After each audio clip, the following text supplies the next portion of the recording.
Wait, Dana, I was just on with Muhammad. It's working now. It should be working now. Okay. There we go. Hi, Muhammad. Welcome. Thank you so much for being with us. Y'all, I'm gonna shoot you if this live doesn't work, cause yeah. I'm so sorry. We're here for you. We got you. We lost service for a little bit, but thank you for being here. Thank you, everybody, for joining us. Muhammad, go ahead. If you can go ahead and get us started with just context, where you are really quickly, and just your intended audience. Go for it. Of course. Okay, so I'm in my neighborhood, Sheikh Jarrah. Muna, say hi. Hi. I'm in my neighborhood, Sheikh Jarrah. Currently, we're seeing a lot of settler presence. We're seeing a lot of Israeli occupation forces present here. We just saw the car that sprayed skunk water over protesters, and we have Palestinian youth from all over historic Palestine supporting us here in Sheikh Jarrah. Are they letting people in? No, they're not. So as you can see at the very end of the street and at the very top of the street, all entrances to the neighborhood have been blocked off. Only settlers are allowed in. And you can see these pigs just roaming around their neighborhood freely, protected by settlers. You can see the Israeli occupation forces there to protect them. They're standing in front of them, offering them all of the protection they need. And Palestinians are not being let in.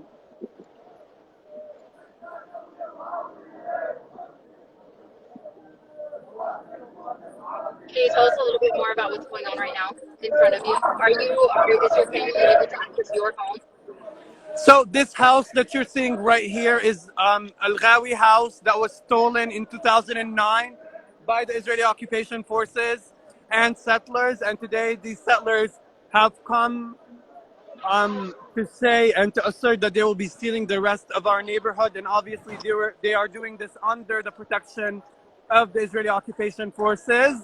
On the other side of the street, you see a lot of protesters who are supporting our cause. They've come from all over Palestine, and they're singing. Let it speak for itself for a little bit.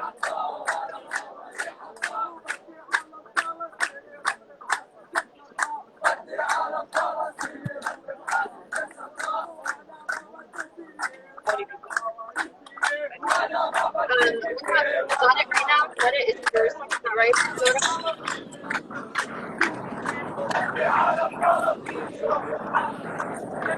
Could you say that one more time? Rhoda, we cannot hear you. Sorry. So Tariq actually support Fahim, and he drove to Jerusalem and was outside of the blocked neighborhood of Sheikh Jarrah to support the families. So Muhammad is inside Sheikh Jarrah. Tariq was on the outside of Sheikh Jarrah. As with the climate in Jerusalem. But Tariq, can you hear us? Can you tell us a little bit more about the climate in Jerusalem right now? طارق فيك تخبرنا شوي عن شو صار بالقدس ولما انتم كنتوا خارج الحارة خارج الحي؟ صراحة يعطيكم العافية أول شيء، يعطيك العافية محمد.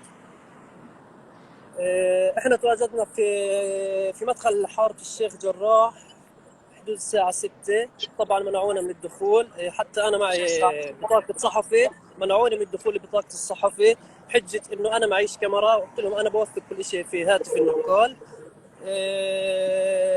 طبعا حديت وقت الإفطار ما كان أي تحرك من شرطة الاحتلال. بعد ساعات الإفطار وقفنا بوقفة تضامنية مع شعارات وهتافات، وبلشوا بقمعنا بطريقة كثير وحشية اللي هي قنابل الغاز، قنابل الصوت، الخيول. كان حضور في مدخل الحي في حدود 200 شخص، وحاولنا نفوت للحي ومنعونا. وطبعا سيارة المياه العادمة هي اللي فرقت مع القنابل ومع الهواء، وكان في إصابات في منها اللي كانت شوي صعبة ونقلت للمستشفى.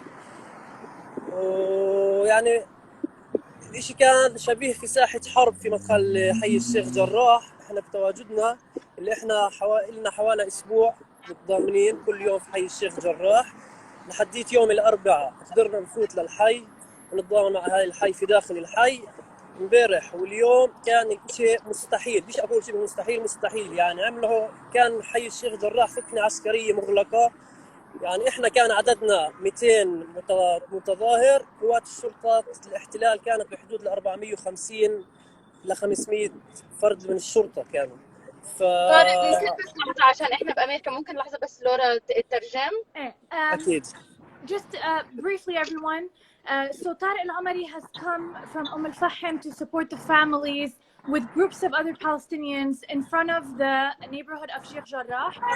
Today, they attacked them. They didn't let them in, even though he told them he's a journalist and he had his journalism card. They said, you don't have a camera, you can't come in.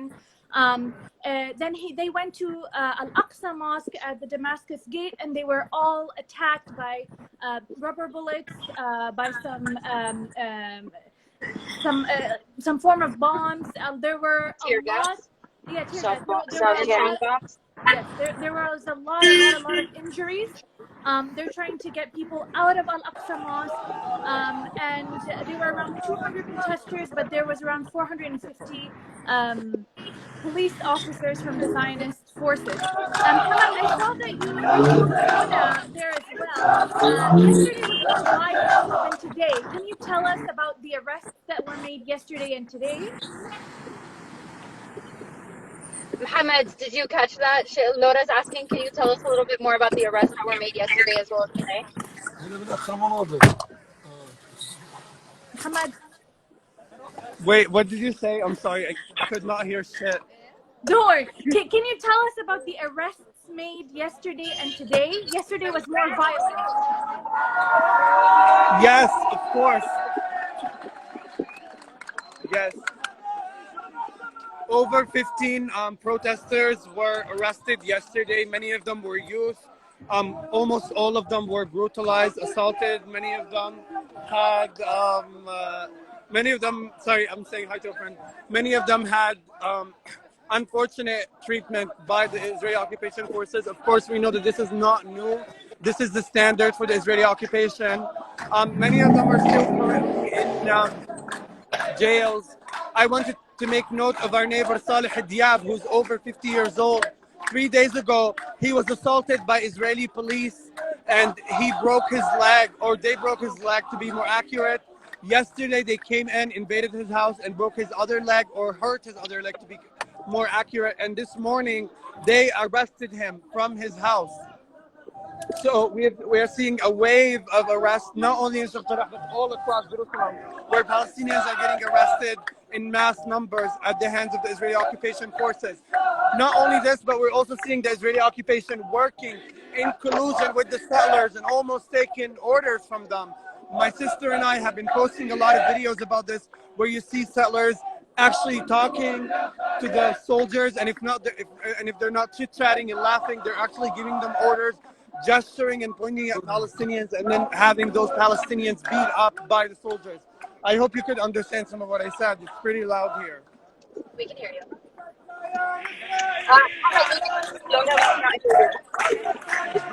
Sorry, we heard you. Dana, do you want to add something? No, I'm a little bit interested to know. Can you tell us exactly what it is that's happening right now? Who is protesting? And what is the climate in general in Sheikh Jarrah? Is it like a lot more settlers than there are protesters and Palestinians? Are they like right in front of the house with the settlers? What are we seeing? Okay.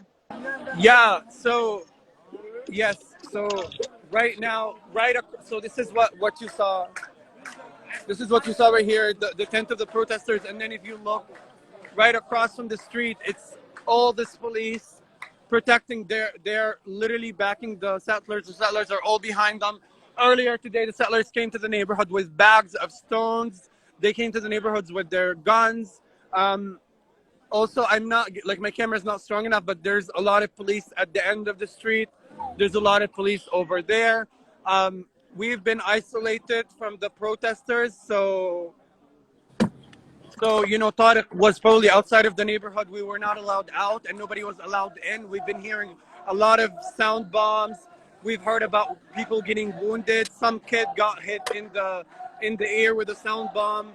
We've heard about a lot of arrests. We don't know exactly the amount of people that were arrested today, but clearly there was a lot of suppression. What makes tonight different is that we've been isolated from the outside community and from the outside protesters who are not allowed to come in, while the settlers are being allowed in to roam free without any question. you know, apartheid is an understatement here, but it's a good word. It's a good word to capture the disparity of what's happening. Mm-hmm. Can you talk more about the difference between what the settlers have and what is it that you all are working it with? Like, what do you have to protect yourselves from the violence? Well, imagine if I were to walk around Sheikh Jarrah with a gun. That would not end well for me. That would not end well for my family. That wouldn't end well for nobody. Whereas settlers can just open carry, big ass rifles and walk around the neighborhood like it's nothing. Yesterday there was a video of settlers literally using real life bullets at protesters, and then the police and the army finds them, and instead of stopping them, they join them in the shooting. So when we speak about settler-state collusion, we are not exaggerating. We're not being hyperbolic. This is very clear for us. Not only are the settlers colluding with the Israeli authorities to displace us from our homes, but they are also colluding in the suppression and in the subjugation of the Palestinian protesters that are coming from all over historic Palestine to support us. I am screaming. I'm sorry if I'm screaming. It's really loud here. Don't worry. Yeah, don't worry, it's fine. Thank you. Go ahead. I have one question. طارق إذا فيك أنتم مقررين ترجعوا كمان بكرة، فيك تقولنا شو الأهالي اللي خارج الشيخ جراح كيف ممكن يساعدوا أو يدعموا؟ صراحة في لجنة المتابعة عم تدعي بكرة لمظاهرات قطرية في جميع بلدان الداخل تضامنا مع أهالي حي الشيخ جراح. طبعا نتمنى أنه يكون بكرة هبة شعبية كبيرة تضامنا معهم، وهي دعت يعني لأحداث حي الشيخ جراح ولأحداث اللي بتصير في الأقصى في مسجد الأقصى. فأعتقد بكرة راح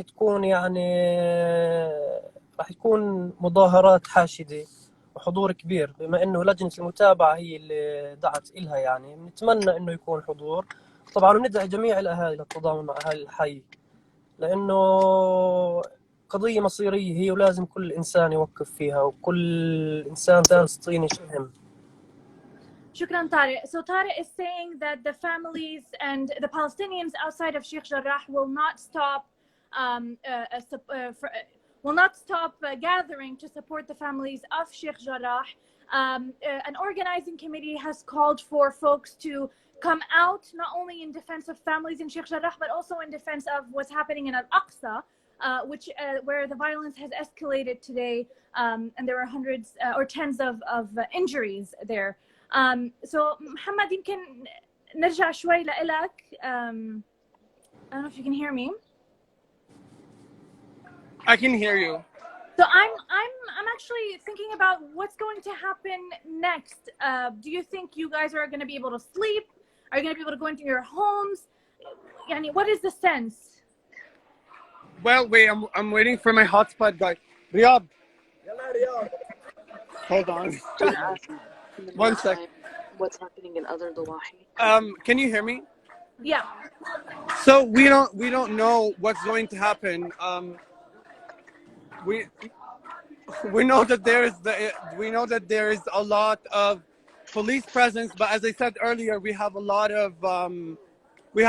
of Israeli settlers who have guns. We haven't seen much of that really in the neighborhood, to have such a massive number of settlers with guns. What we're also seeing in the past few minutes is the Israeli undercover unit, Mustaribin. I don't know if the people watching are familiar with, but Mustaribin are Israelis that know and speak Arabic really well, and they blend in Palestinian protests, and they often engage in violence or promote violence, and then they start arresting people and violently brutalizing them. I posted about them a few times. So my father just warned me about their presence, and I actually saw some of them walking in. It's really hard to make a judgment about them before they put on their police hats and start arresting people. But I think there's going to be an escalation. We also saw the skunk water car. The skunk water car has been making the rounds in the neighborhood and kind of like aiming its hose at us, and then not really shooting anything yet.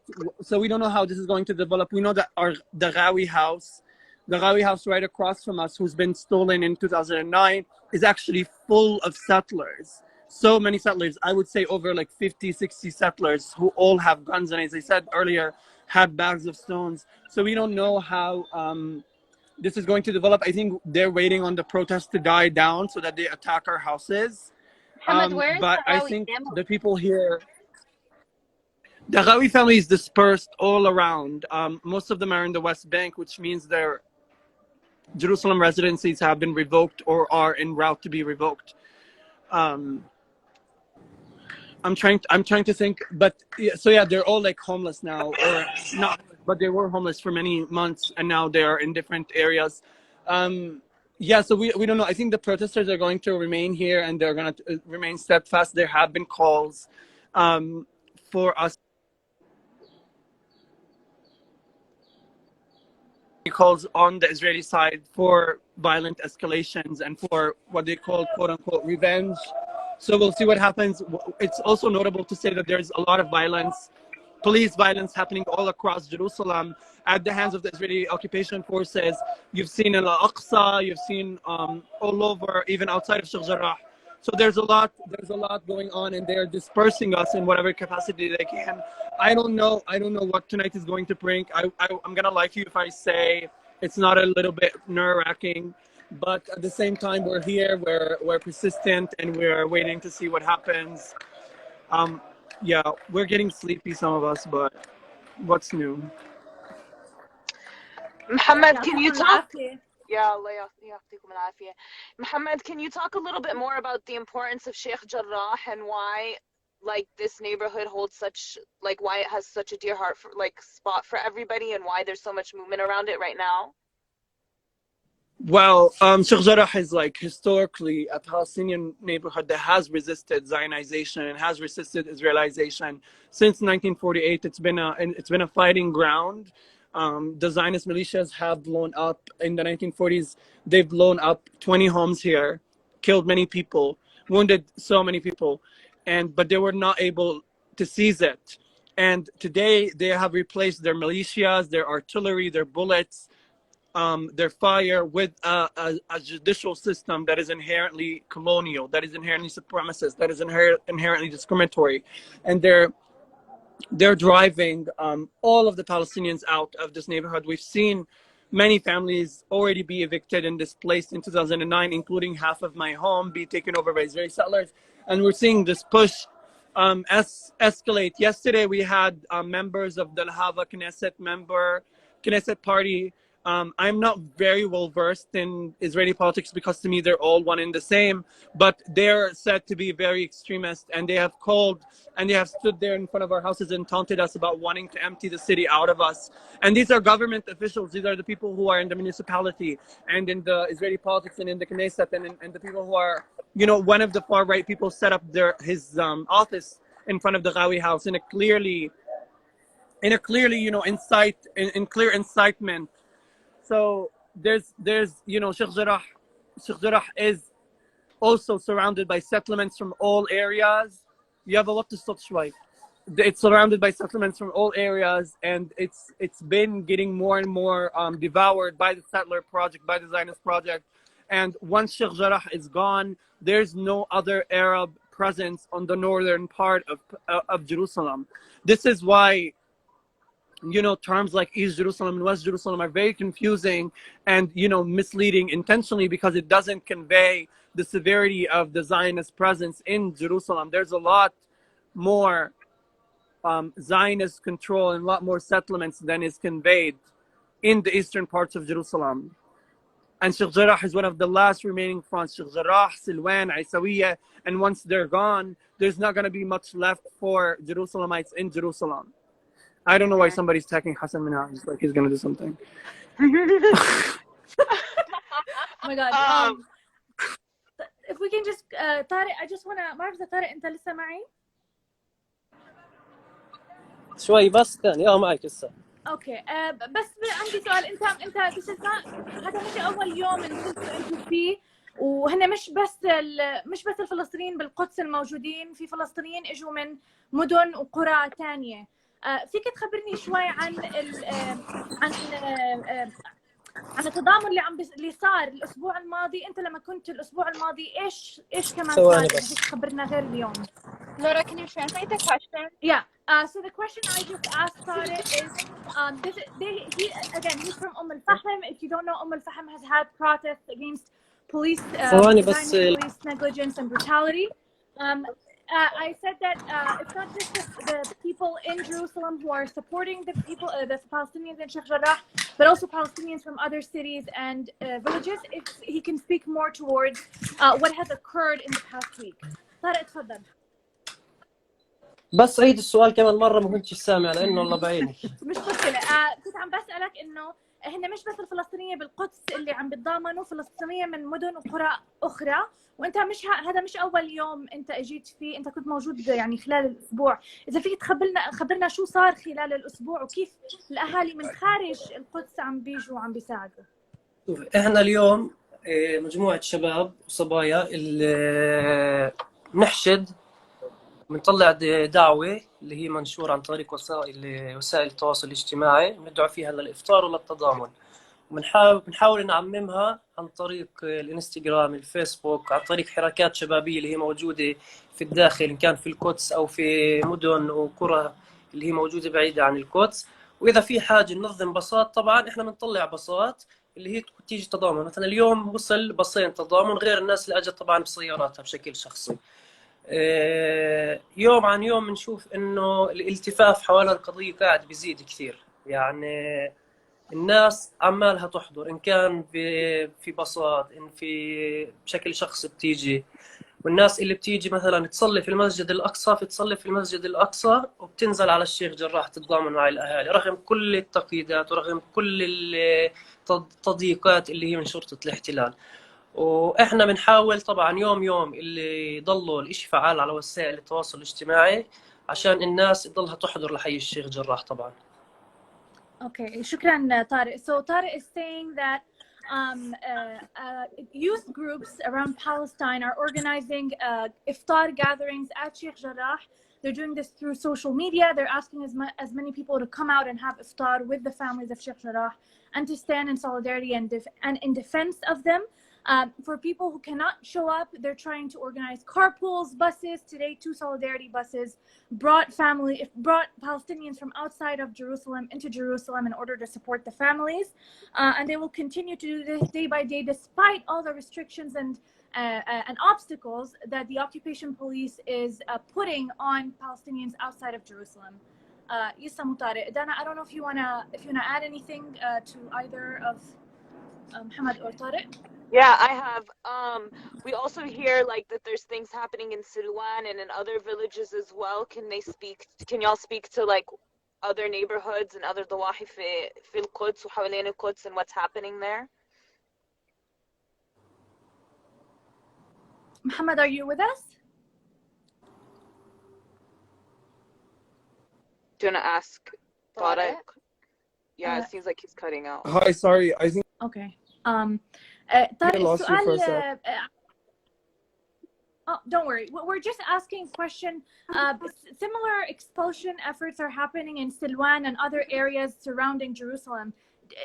Can you speak to that?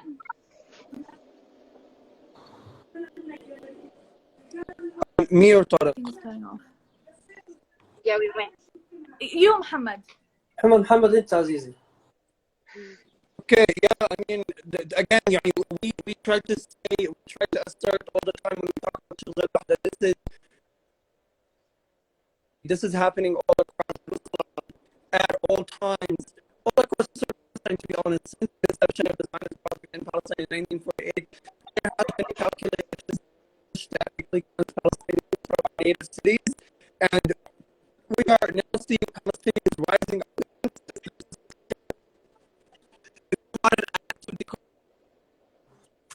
Desire for decolonization. Palestinians are sick of living under circumstances, sick of living under police and army subjugation, and they are saying that they cannot. Wait, Muhammad, Muhammad, you're cutting out quite a bit. محمد الصوت عندك مش واضح عزيزي. Could we maybe توقف في محل في Oh, we lost him for a second. Okay, we'll get him back hopefully in a bit. But طارق تقدر انت تحكي لنا شو عم بيصير بسلوان؟ صراحة أنا بدي أحكي لك، أنا مش من منطقة القدس تعرف بس يعني بشكل دقيق إيش عم بصير بسلوان، بس اللي عم بصير بسلوان مشابه للي بصير في الحي الشيخ جراح. قبل أشهر قليلة برضو تم عن طريق صفقة اللي هي مشبوهة بيع بيوت اللي هي عمارة كاملة. محمد معنا أنت حاليا؟ معك بس صوتي سمعينا. سامعينك. بيسألوا عن اللي صار في سلوان. أنا صراحة عشان مش من منطقة القدس عندي معلومات قليلة عن العمارة اللي تمت بيعها في صفقة مشبوهة واستولوا عليها المستوطنين، فأنت أكيد عندك معلومات أكثر اللي تزودهم فيها. تمام، شكرا. يعني أنا بتخيل برضه الظروف اللي the circumstances under which the building was stolen remain foggy, but I think the big link, the biggest thing to blame here is really normalization. It appears to be that there is an Arab entity, most likely the UAE, that was involved in the selling, in middlemaning this selling to a Zionist organization. Obviously, I don't want to make excuses for the person who sold the building to a Zionist organization, but I do think there has been some kind of manipulation, some kind of middlemaning that was only possible via the normalization, via having a third party that's an Arab party masquerade as just a private entity that wants to buy real estate and then buy real estate. I think it's also important to note that in Silwan today, there is 100 homes that have been ruled to be demolished. 100 homes that have been ruled to be demolished, which means there's over 1,000 people in Silwan that will be displaced, that will be thrown into the streets, that will be homeless. So when we say save Sheikh Jarrah, it's really important to say save Silwan as well, and save all of the Palestinians' neighborhoods that are facing this calculated push to ethnically cleanse us from our cities. You know, in Silwan, they have a different excuse. Here, they say the land was owned by Jews, blah, blah, blah, all falsified. In Silwan, they say that they are destroying these homes to make room for a biblical garden. In other areas like the South Hebron Hills, they take over people's lands, people's villages, and they say this is now a military zone or this is now a green zone. The occupation always has an excuse, always has some kind of made up nuance to take over people's lands. So it's very important for us as Palestinians, Palestinian Americans, Arab Americans, people everywhere in the world to not normalize and not engage and not use the occupier's language to justify what is going on. Of course, you know, when police kill somebody and then police say there was a medical emergency which caused the person to die, that doesn't mean it's the truth. It means it's the police making way for them to be policed. Same thing with the occupation. When the occupation saying we're destroying this many houses because we care about the environment, it's bullshit. It's not that because they care about the environment. So it's also very important. You know, the threat of people selling their homes is a real threat. But what's even bigger, what's even a bigger threat is the state. The state of Israel is in collusion with settler organizations and working actively to exploit a judicial system that is inherently colonial to displace and dispossess people and take over their homes and destroy their homes and expel them and exile them. Yeah. So Muhammad, Hi, Clarissa.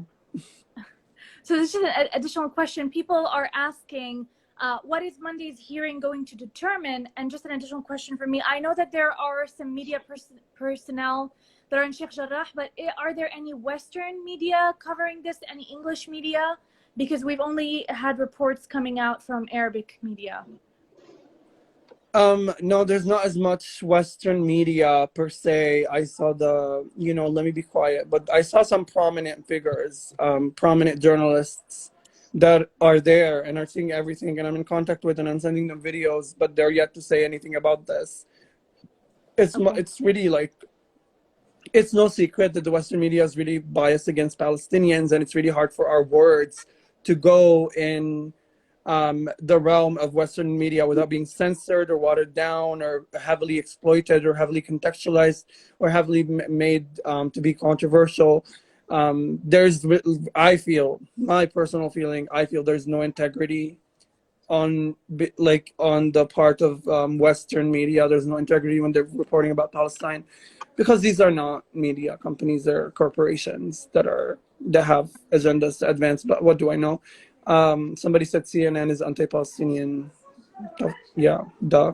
Um, wait, what was the question? The question, the second question was, what is Monday's hearing going to Oh, determine?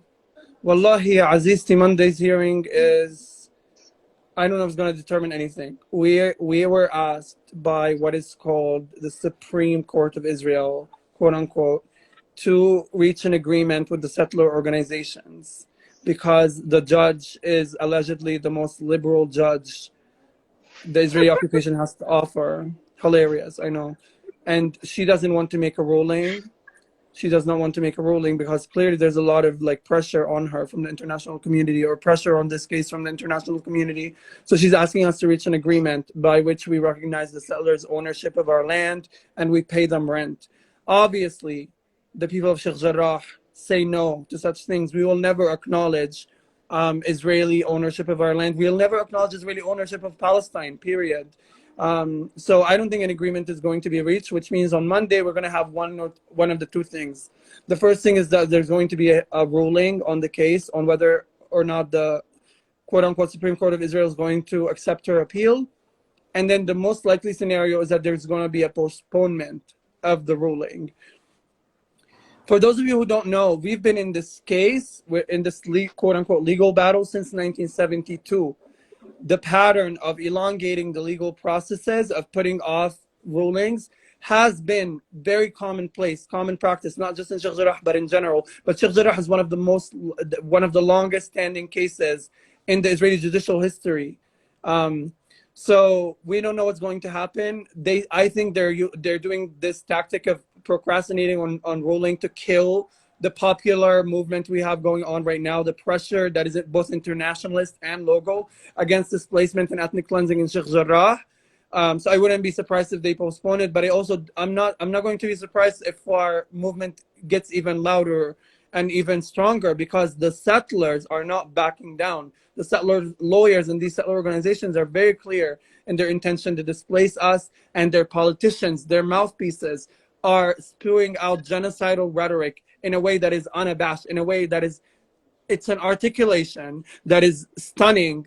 How, like, the integrity and the honesty of this articulation is stunning, yet the lack of the lack of reporting and commenting, and journalists making noise about this is also astounding to me, because you have these settlers who are officials in the government, who are officials in the Knesset, who are officials in these settler organizations, who are officials in the municipality, telling a Palestinian in the street, oh, you got a bullet in your ass, I hope it was in your head. Or, oh, our goal is to make East Jerusalem like West Jerusalem, all Jewish. Or, Jerusalem is ours, God gave us this land, we're gonna kill you all, blah, blah, blah. Say these things very loudly, very explicitly, and yet we're not hearing about it in the Western media. The situation here is clearly not only apartheid, it's colonialism, it's settler colonialism. And the Western consciousness treats colonialism as if it's an archaic concept, as if it's a concept in the past, as if it's something that's already gone and we read about in the history books. But the reality of it is that it's contemporary and it's ever evolving, and it masquerades under progressive language sometimes, and it uses more and more languages. The Israeli Foreign Ministry of Affairs, for example, today tweeted that the Palestinian Authority, which actually hasn't been doing much for us, and the Palestinian terror parties have been using a private land dispute between two private entities to incite violence. Now, that's obviously a propaganda statement to say, but it's a clever thing to say. It's a derailing of what's going on. So it's really important to remind people that we are a community of individuals. We're all refugees. We were all refugees from all over the place, and we are in a political battle with the U.S. registered billionaire-backed settler organization that is working in collusion both with the judicial system that's inherently expansionist, and with a military and occupation force that is also inherently anti-Palestinian. Sorry for rambling, but I just thought it needed to be it's said. perfect. Don't worry at all. Muhammad, I don't want to keep you longer. I just want to ask you, is it safe for you to go outside right now? I see on Muna's Instagram that some police cars were driving right through the neighborhood. So I'm not sure what's happening. Well, safety is relative. Safety here in this situation is very relative. I don't think. Oh, geez. I don't think anybody is safe in Sheikh Jarrah, to be honest. We're on edge all the time. You know, we don't know when or how they're going to invade our homes, who is going to get stabbed or get shot or get brutalized in the street, at the hands of which colonizing entity, which colonizing institution. So safety is really relative. I think what's consolation here is the fact that we have our community and we have people and allies and friends,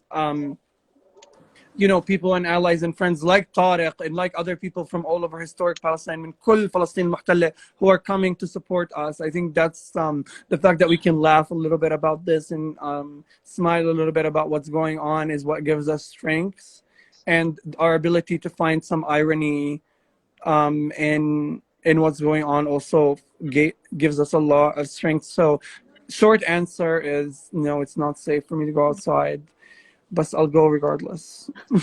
Okay, be careful. Thanks.